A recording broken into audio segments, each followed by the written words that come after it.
For the build, we'll be doing the auto magic, preferably a frost one. We're going with an increase on the frost damage as well. You can do gun damage if you need to. Anyone will work well.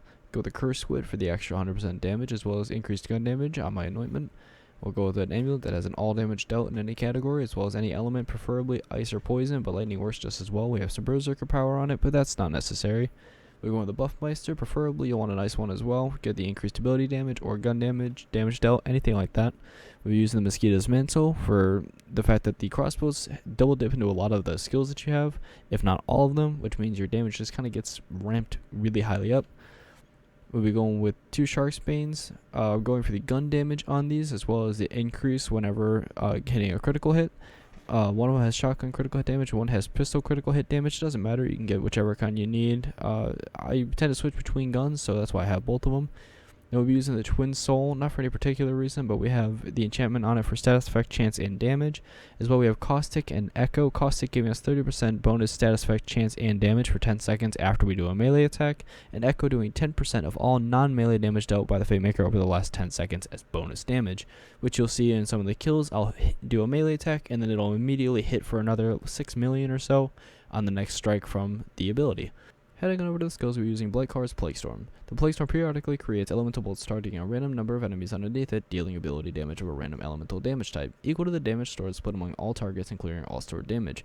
Basically, any damage we do within a short period of time, 25% of that will be used as a random element and will strike all the enemies within its vicinity. To be able to buff this up, we'll be using some of the skills, so I'm going to go over those now. Guys in the show will be getting Bog Spirit damage. This ability damage, creating the bogs, will be really good for ramping up our damage, adding into our Plague Storm. Getting more poison damage, that's overall helps with our Bog and our Plague Storm.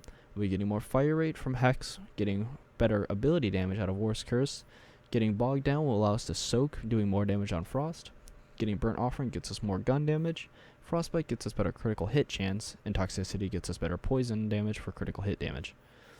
Moving on over to Brr-zerker, we got Ancestral Frost for more frost damage, 1 into Savagery for enraged duration, Icebreaker for more damage against frozen enemies, Old Ways for more damage when close and damage reduction when close, Cold Snap for more frost efficiency, and then 5 into Ancient Fury for more area damage. Alright, before ending the video, I would like to go into a little bit of how the build works. First, we'll be using a fire weapon. Pixie or Hydra is my preferred. To be able to use the Burnt Offering skill, gets us 9% gun damage. If you have a Hydra or Pixie, just throw it and let it do its work. If you're not, just shoot it with a fire weapon, any boss or enemy.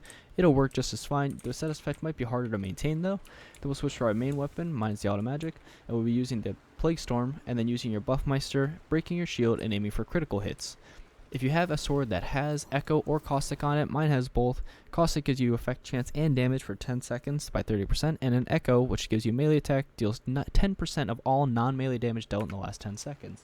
If you go for a really high attack, say you do up to 20 million in 1 nuke or in just 1 second, even that 1 second, your next melee hit could do up to 2 million. Now we're going to go ahead and run down, start the fight with a chance. Throw some Pixie weapons right here, get that fire going. As soon as we jump down, we use our ability, get close to him, use our Buffmeister, and then just aim for criticals.